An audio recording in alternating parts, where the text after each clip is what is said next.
Last week at Comic-Con, Kevin Feige revealed a plethora of MCU projects ranging from Disney Plus TV shows to theatrical films. So today I thought it was time for me to stop and rank all 20 MCU projects from phases 4 all the way to phases 6, ranked from the worst to the best based on my excitement. Please know that everything that I will say in this video is just my very own opinion. My name is SW Nation, and you are free to comment down below your very own ranking of all of the MCU projects they announced at Comic-Con, ranked from the worst to the best, just like me, or you could just do your favorite based on your excitement levels. Also, please know that I did do a companion video to this. They're over there on the regular podcast. I did a full coverage on the San Diego Comic-Con stuff, so if you want to know my thoughts on Comic-Con, Marvel, DC, check over there at the regular podcast. That link is in the description, and also the video is going to pop up above. And with that being said, guys, like, comment, and subscribe, and let's get right into my ranking. Kicking off my list at number 20 has got to go to Agatha, Coven of Chaos.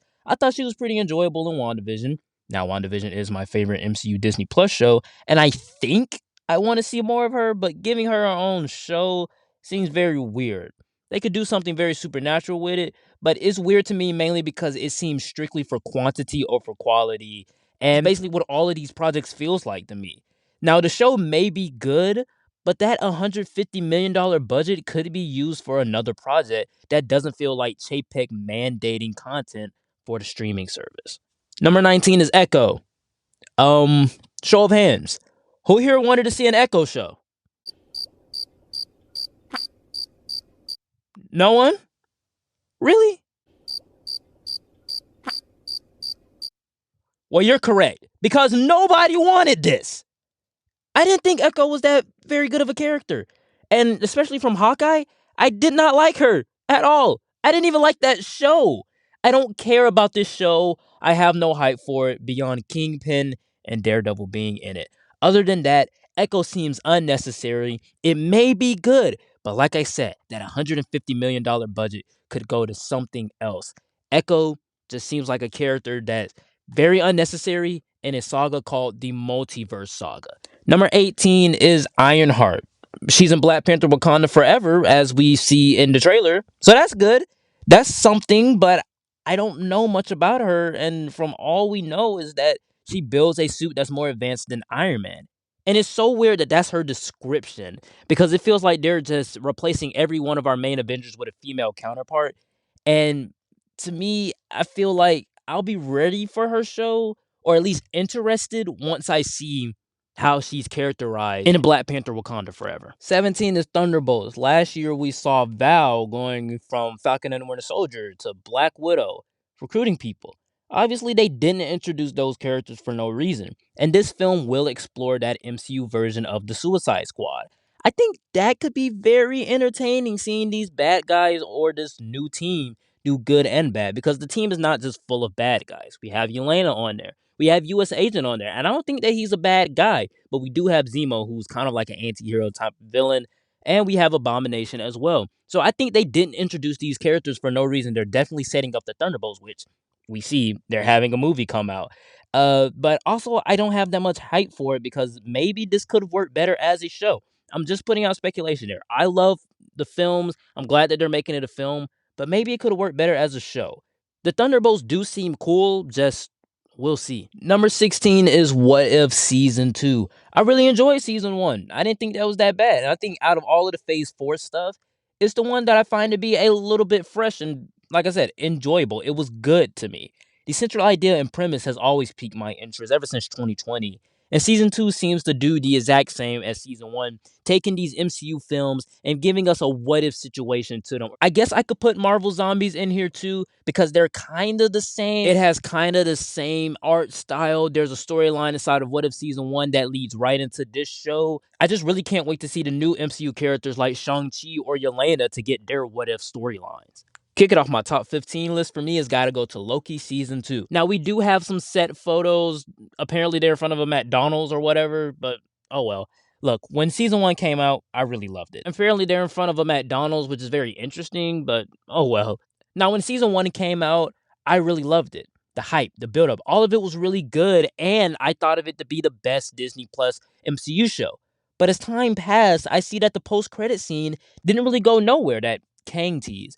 And we all knew that season 2 was coming, but that Kang tease was followed up by things like What If, Hawkeye, Moon Knight. The only thing close to Kang was Multiverse of Madness, and that didn't mention him at all. So I want to see this connect. My speculation is that it's going to lead into Quantumania and Kang Dynasty in 2025. But overall, because the fatigue hits and I haven't felt the urge to rewatch season 1 again, I can go either way. Number 14 is Armor Wars. The coolest thing about this show is that it's more Iron Man than Ironheart. The premise of what happens when Stark's tech gets into the wrong hands is overplayed in the MCU at this point. But here, I'm interested in a sense. Falcon and Winter Soldier, Sharon got access to all of that tech. That tech company has been shut down by Damage Control and No Way Home. Sharon got access to that tech now. But what is Sharon going to do with that tech? Like, I can't wait to see what she's going to do. But also, Justin Hammer. And I think that could be pretty cool to see that character back again in the MCU. I'm also suspecting how it will play out is Ironheart is going to be inside of the show as well, and she herself will get a better upgraded suit than she will have in Black Panther Wakanda Forever. Bringing Rhodey back to star in his own show is also great as well because, in my opinion, he's always been treated like a sidekick a little bit. Armor Wars wasn't at Comic-Con, but maybe at D23 we'll have some updates since it's still slated to come out. Number 13 is the Guardians of the Galaxy Holiday Special. Speaking of things that wasn't announced at Comic-Con, this one wasn't announced at Comic-Con either. But this isn't a movie or TV show per se, but it's more Guardians of the Galaxy, and that's what has me excited. James Gunn is back to write and direct this MCU parody of the Star Wars Holiday Special. There aren't too many details about this project. We haven't even seen a trailer, but it is coming out this year. I don't know if this is going to be in Phase 5 or really in Phase 4. All I know is that it will lead into Guardians of the Galaxy 3 next year. So I'm guessing this is still part of Phase 4, or maybe it's just an outlier here. I enjoyed the Guardians in Thor Love and Thunder. I'm ready to see them again here. Number 12 is Captain America New World Order, or Captain America 4. Falcon and the Winter Soldier was alright to me. I didn't hate it, but I also didn't really love it. I liked it. And I like Sam being Captain America. It's kind of poetic that Sam had to prove to himself that America needed him to be Captain America. That America needed to see Captain America rather than just a white man or a black man. They needed to see Cap to inspire those. And I like that a lot, especially when he went through moral and internal struggle to take on the mantle because he was a black man. And I can relate to that a hell of a lot because I'm a black man. Now, of course, a new Captain America movie would definitely get me excited. It's Captain America. Like, come on, Captain America Winter Soldier is my second favorite MCU film. And Captain America Civil War was, I think, the second MCU film I saw in theaters. New World Order is a fantastic title, and I can't wait to see Captain America on the big screen again. Just hoping they executed a little bit better than Falcon and the Winter Soldier due to the same writers coming onto this film, and I think the same director as well. At 11, we have The Marvels. I'm surprised as anyone. The Captain Marvel sequel was never really that high on my list. I think the first movie wasn't bad, but I do think that it felt a little bit odd. This film, however, I feel has a lot going for it. Obviously connecting it to WandaVision with Monica, Secret Invasion with Nick Fury and the Skrulls, and finally finding out what the heck happened to Kamala and why she and Carol switched places in Ms. Marvel. Overall, thanks to Ms. Marvel, I think this movie now has my interest. But I'm not gonna, hop on the hype train just yet, only because of the fact she showed up in the Miss Marvel post-credit scene, like a lot of people on film Twitter did. And kicking off my top 10 list for me has got to go to Blade. We finally got a release date as well as filming start date for Blade. Now in Eternals, they teased Blade, but only through voice. Ever since then, I knew this project was still coming out because honestly, I didn't have any faith that this project was really going to come out. But I cannot wait for it. With the news of Logan and Deadpool 1 and 2 being put on Disney Plus, and with Disney actively supporting a R-rated Deadpool 3, there's a chance Marvel could really go dark with this movie. Now, do I think it'll be blood and guts? No. But I think that with this being in the supernatural side of the MCU, Blade could be hard PG-13 like the Batman. I think in Doctor Strange Multiverse of Madness, it shows that you can have gore and, lots of deaths in a PG-13 movie that kids will also watch. I think Multiverse of Madness did it a lot better than Moon Knight, and if anything, the Batman shows that you can go dark and gritty and mature without being devoid of humor or less suitable things for kids. Blade is a very dark and mature character, so hopefully they give Mahershala Ali a good film. Number 9 is Ant-Man and the Wasp: Quantumania, or Ant-Man 3. I wasn't that excited for this film. The idea of the villain being Kang was very weird. Like, why give this caliber of a character one of the biggest Avenger level threats? Like, why give Ant-Man and the Wasp that? And also, the tone of the movies just doesn't sit right with this Kang character, in my opinion. But now I see why. Ant-Man and the Wasp: Quantumania will have a different tone than the first films, and since he was the key to reversing what Thanos did in Infinity War, that makes him important. In fact, the quantum realm as a whole is going to be very important inside of this story. And maybe Kang won't fight Ant-Man in a fist fight, but I think he will be introduced in a powerful way that connects and sets up the Kang Dynasty perfectly. Number 8 is Guardians of the Galaxy Volume 3. James Gunn is back to finish this trilogy, and I am all on board. Guardians 2 wasn't the best, but the first one I really loved. I think this film was supposed to come out years ago. I think he actually wrote this movie back in like 2018 or something like that. So I'm guessing that probably around 2020, this movie was supposed to be out, but because of his firing and rehiring, that kind of shuffled things a little bit, and also with him being attached to Peacemaker and the Suicide Squad, he couldn't really work on Guardians 3 just yet. So I think that's why there was a little bit of the shuffle in the timeline as to why Thor isn't with the Guardians in this film. From his work on Peacemaker and the Suicide Squad, I think he has it in him to finish this trilogy off in a satisfying and emotional way. Already from the 4 seconds of the leaked trailer I saw, I'm feeling emotions. As a fan of the Guardians, let's see their conclusion. Fantastic Four is the number 7. Marvel's first family is coming to the MCU, and I couldn't be more happy. Recently, we've gotten Mr. Fantastic in the MCU in Multiverse of Madness with the most fan-casted version of him in John Krasinski. And I really would like to see him continue playing the role.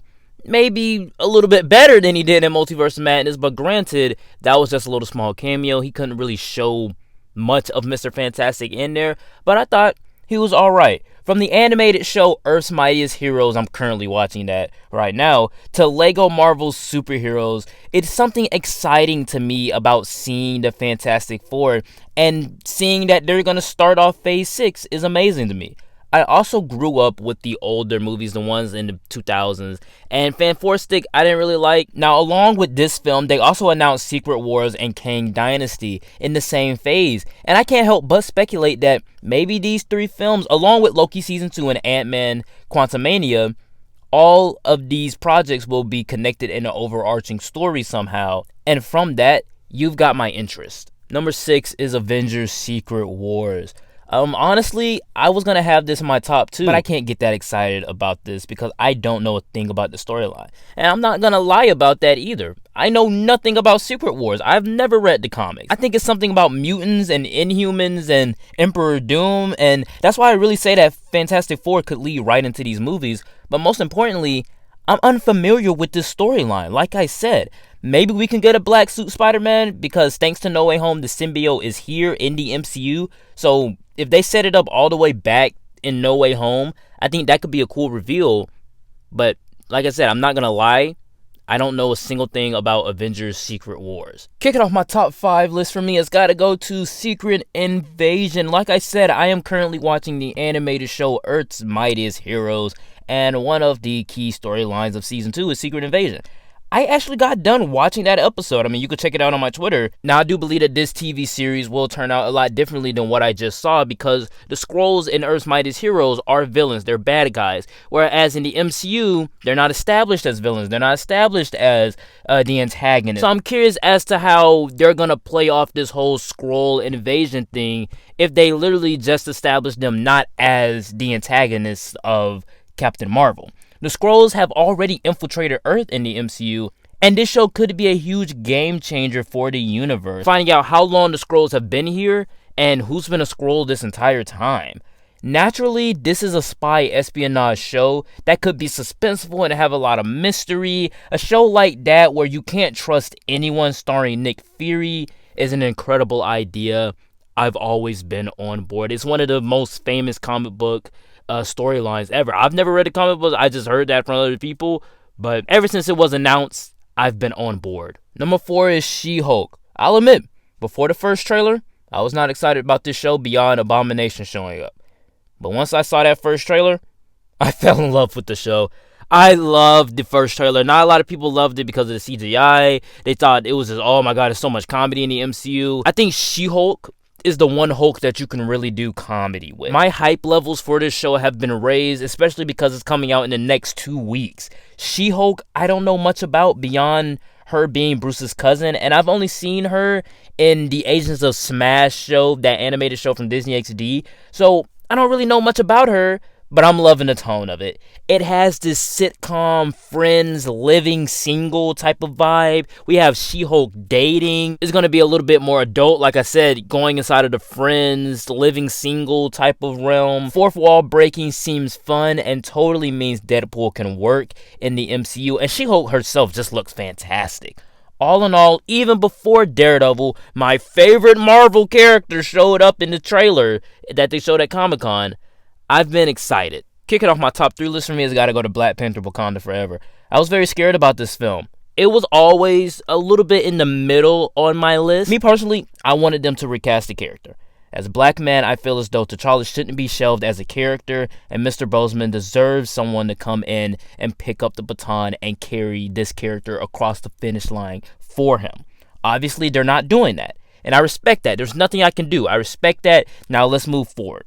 The teaser they showed at Comic-Con was fantastic, but it's probably the best MCU trailer I've ever seen. The emotions, the drama, all of it is there, and the seriousness that Wakanda and the real world, us as the audience, face when tackling Mr. Boseman or T'Challa.